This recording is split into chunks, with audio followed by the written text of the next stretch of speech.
Hi, this is Emily. I always enjoy talking. I guess it's the girl in me now. I used to be very shy, but I think when I talk, it's like when I write. It's a part of healing. You're probably wondering why I'm wearing my coat over my dress. It's because we don't have heat. Yes, sadly, um, we fell behind on payments. Obviously, I'm facing some issues with the threat of foreclosure and also falling behind on my heating bills, and I don't have the money other than my disability. So I'm really trying to get everything in order. I finally got awarded Social Security, and I also got awarded long-term disability. But the problem is the monies don't come in until the end of the month.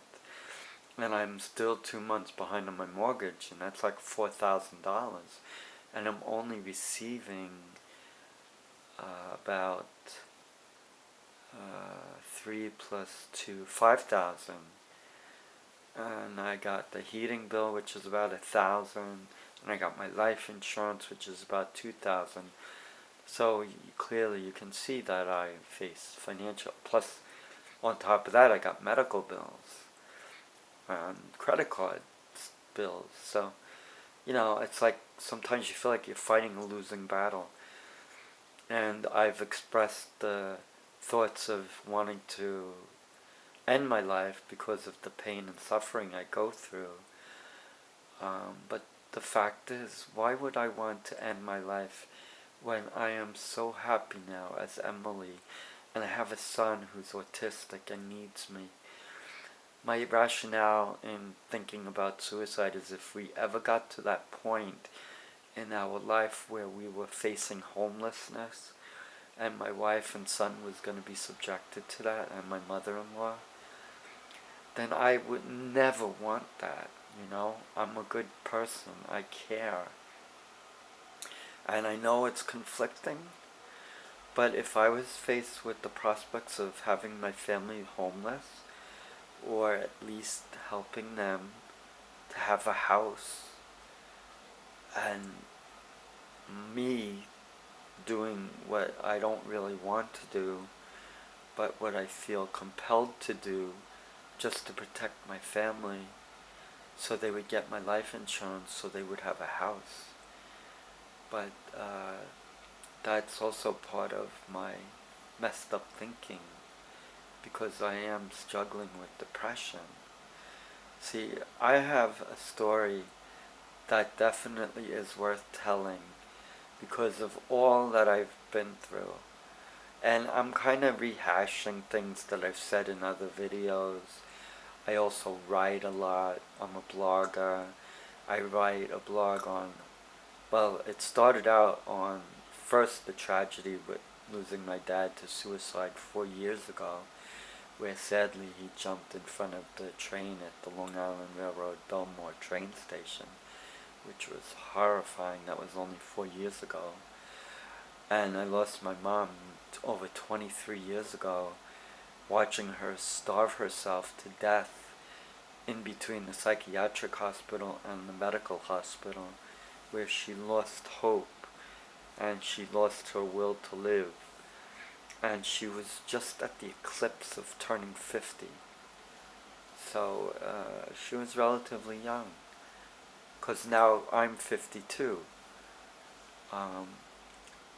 I don't feel 52. Actually, being on female hormones and dressing in a woman's outfit, which I adore. I've been dressing in women's clothes ever since I was a 4-year-old, but I was never showing it to anybody. It was all underneath boys' clothing, and as a working husband, it was under men's clothing. But tragedies changed my life. Sadly, my father's suicide had an effect on me. And then there was a friend of mine who I was good friends with, who actually I met through working as a CPA. Yes, I am a CPA, but I do not have nearly enough clients to serve on my own. And I would gladly work with the transgender community because I'm a male to female transgender. I would offer my services for free. Obviously, I also need to get paying clients, but I know the pain and suffering that transgender individuals go through. I know the discrimination they face. I know the hardships they face. And if they're lucky enough to be working and making an income, certainly I would reach out to them and help them with their tax returns. I'm not using this for advertising, but I'm just clearly stating that if there was something good that I could do, at least I could offer that. I do go to the LGBT Center in New York City on 13th Street by 8th Avenue, and I also go to the LGBT Center in Garden City, New York. And I'm fairly coming active in, opening up and talking about my own transgender issues. It is a very weird situation I'm in because I am married. I love my wife and I will never leave her. She's the love of my life. She's not really keen on my transitioning to become a female. I have a son who's 14 and he's autistic, and that also is very difficult for him. But I am in a situation where I was miserable. I turned 52, and as I was saying, I had a good friend who helped me through my father's tragic suicide. Actually, he was the very first friend to call me the next day, actually, when he found out. And he literally spoke to me for 3.5 to 4 hours on the phone, and he was calling from Connecticut. And I was deeply touched because he was there for me, and he helped me tremendously. And, friends like that are real loyal friends. And the fact is that you become attached to them. And one day, 2 years later, at work, one of my former coworkers, when I worked for the CPA firm, where I would go to this friend's office, we became friends after. We were first business associates, but our friendship evolved from my going there as a CPA. Well, as I was saying, a former coworker came to where I was working because I was no longer with the CPA firm. She was. Actually, I was working for a client of the CPA firm because I wanted to get a little bit more time with my son due to his autism, and I needed to get away from the pressures of public accounting. So she came up to me and she said, "Did you hear about what happened to Moses?" And Moses is my friend. And I said, "No, what happened?" And she told me, and it broke my heart, that he had died in his sleep. And he was only 40 years old, left behind a wife and a baby girl. And when I went to his funeral, or not his funeral, his wake, I was devastated. I just didn't know what to do, and it was heartbreaking. And I just completely struggled with that, and I hugged his wife and tried to offer her support, but I broke down, and she was actually offering me support, and we've become good friends. She's always liked me. She always thought very sweet of me, and she's very supportive of me transitioning to become Emily. My formal name is Edward. My transition name is Emily. It's not legal, but that's the name that I use for a lot of casual conversations or if I go to the transgender support group meetings. When it comes to legal issues, that's a whole different story. Then I just say, my name is Edward D for Donald, Iannelli the third, and then I say AKA, also known as Emily Iannelli. So I'm trying to get my CPA license to reflect my birth name, which I'm very proud of. I am named after my father, who is deceased. As I said, he's committed suicide. And my grandfather, who obviously is deceased as well. So yeah, I would love to be able to present myself as a CPA, but also to refer to myself as Emily Iannelli. Legally, if I had the surgery to become a woman down below, then I would probably change my name to Emily Iannelli. Well, Iannelli would stand, but Emily. But the reality is, I can't afford surgery. I'm trying to keep my house, for Christ's sake. And I also have to save for my son's college. Hopefully he'll go to college.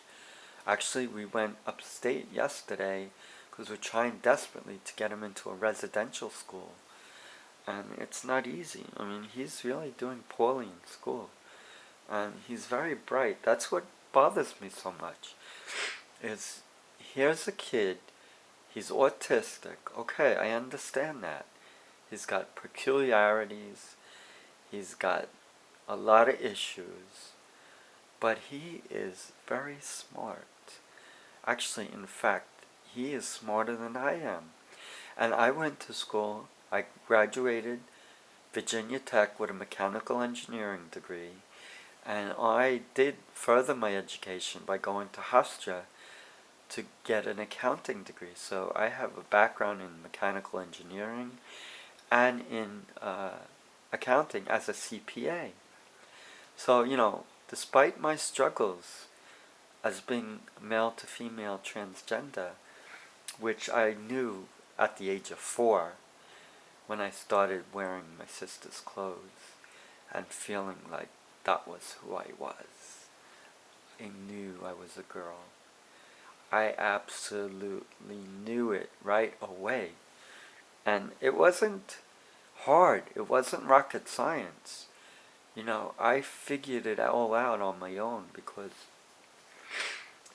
I knew it wasn't normal for a boy to be into wearing girls' clothes all the time. I used to go to bed in one of my sister's dresses, which I kind of stole from her. Luckily, she and my mom never found out. So that was my lucky dress, because that was the very first dress that I wore, and I was 4 years old. And I remember it as if it was yesterday.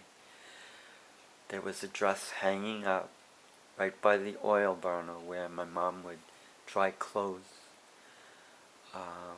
on occasion. And there it was, in plain sight. And I knew that was what I was wanting all along. And I got a chair, hopped on it, and grabbed that dress off of the hanger. And I hid it underneath my clothes in my drawer. And at night, when I could sneak, I would put the dress on and cover myself completely with my blanket so nobody would ever know. And nobody did ever know. This was something I kept a secret.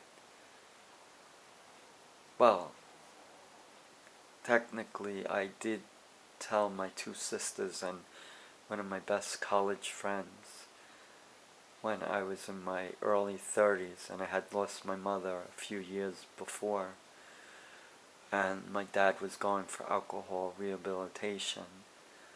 So I was very alone and very depressed. and I was dressing frequently because now I was working and I had the means to go. Oh gosh, I'm sorry.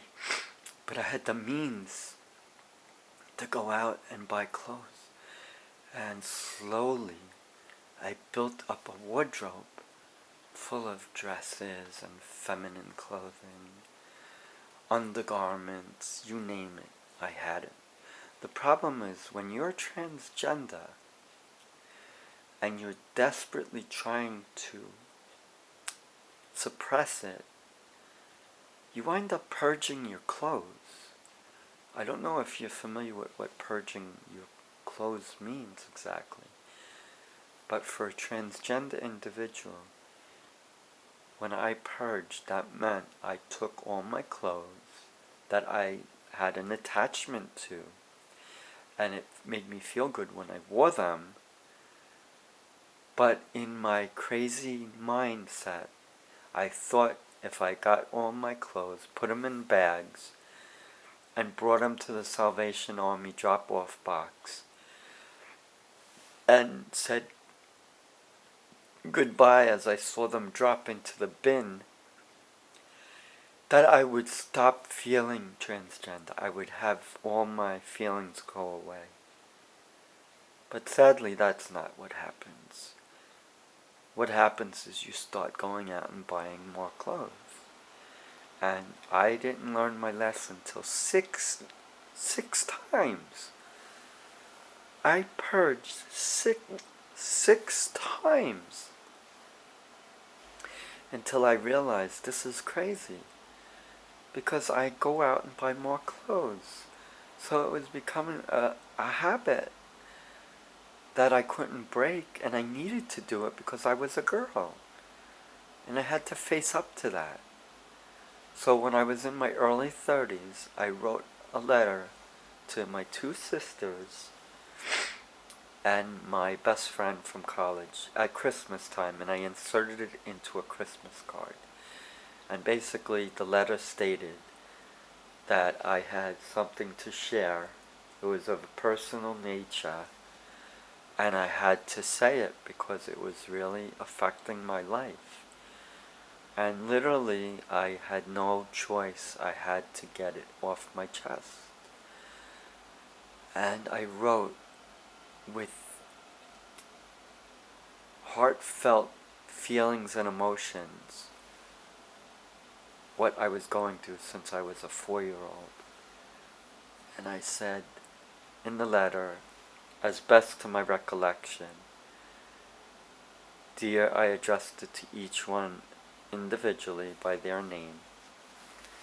And I said, please understand that I'm speaking from a perspective that nobody knew, not even my parents.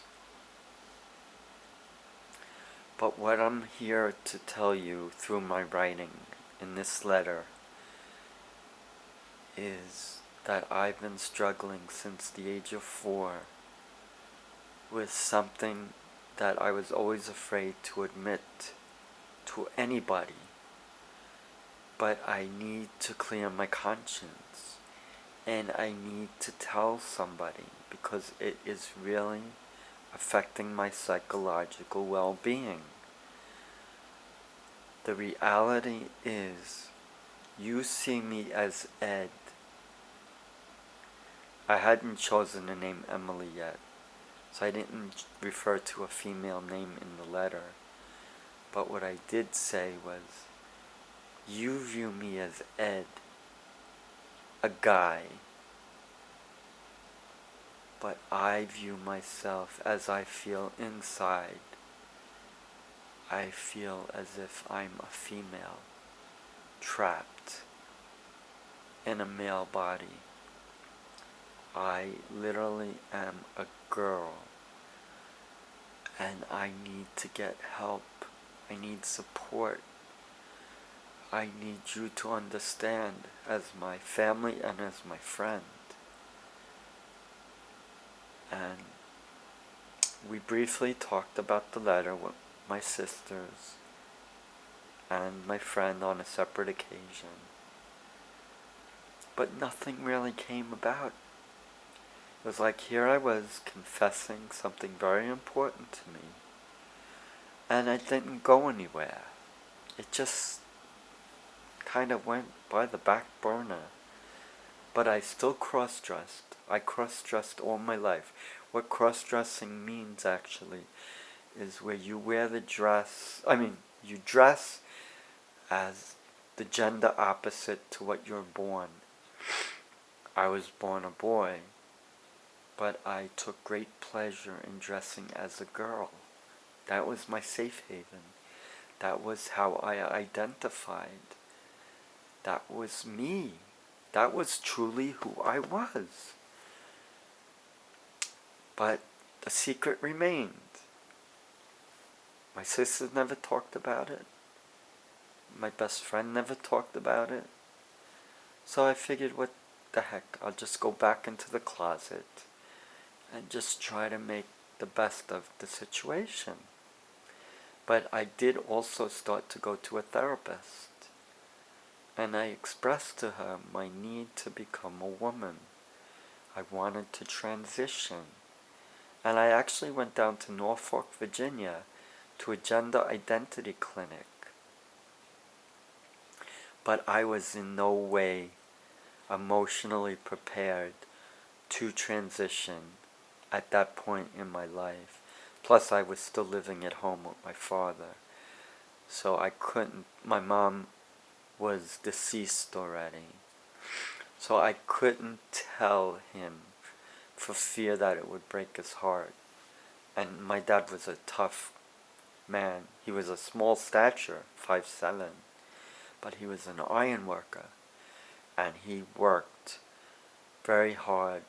He saw death in his business. He suffered emotionally from it. He started to drink because of the pressures of the job. But he was always a good father, a loving husband, and he took good care of my sisters and myself. But my sisters had gone on their own.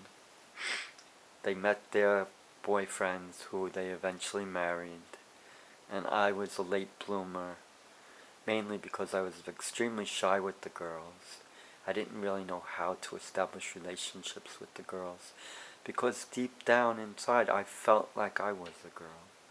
So how could I have a normal, intimate relationship with a girl and not tell her what's going on with me? So I was very awkward with, I should say, women, because I was in my early 30s, but all throughout my days in school, high school,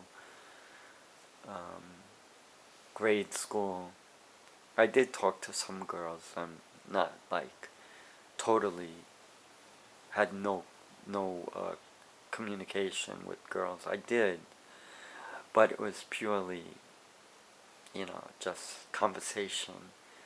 I never really had them. I don't even know what it was like to feel love, because I never felt loved by a girl, sadly, until actually I did marry. Actually, I did meet a girl who I really care about. But it's funny how it worked out, because I went to the therapist thinking that I was going to transition from male to female, and I talked mostly about my transgender situation. But occasionally I would always say that, I would kind of like to meet a girl and have a family, marry, do the things that a young man is supposed to do. And I wanted to be a father. So even though I was struggling with my gender, knowing in my heart I was a female, I was willing to try to fight it. And I thought, naively, that if I married and I took on the role of husband and eventually father, that it would change my whole perspective and my transgender feelings would go away.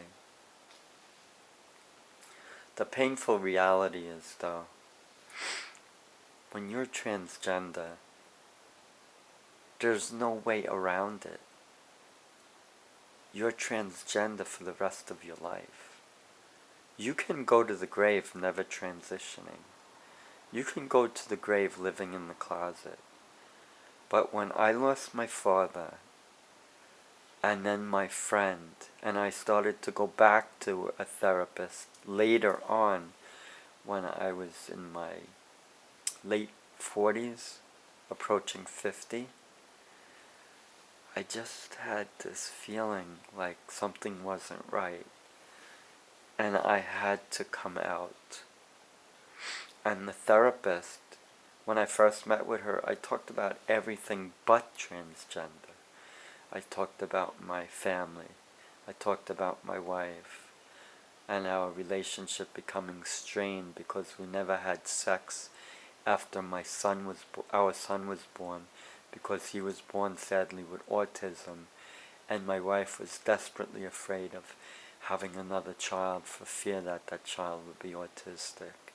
And the fact was that I became a dad later in life. I was a late bloomer. So I was almost 40. I was like 38 when I became a dad. And once I hit my 40s, my wife was scared to even try to have another child.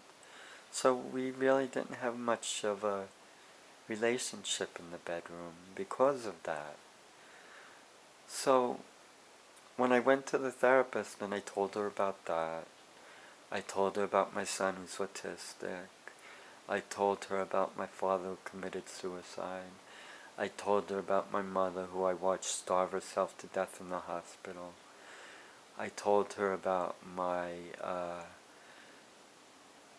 feelings of never really being confident with girls. And I was fortunate to meet my wife Maria through being introduced to a therapist I was seeing years ago. And then one day, at the very end of the session, I said, "Oh, by the way, I feel it's important that I get this off my chest, but I'm struggling with gender identity. And it's called GID, Gender Identity Disorder, also known as gender dysphoria."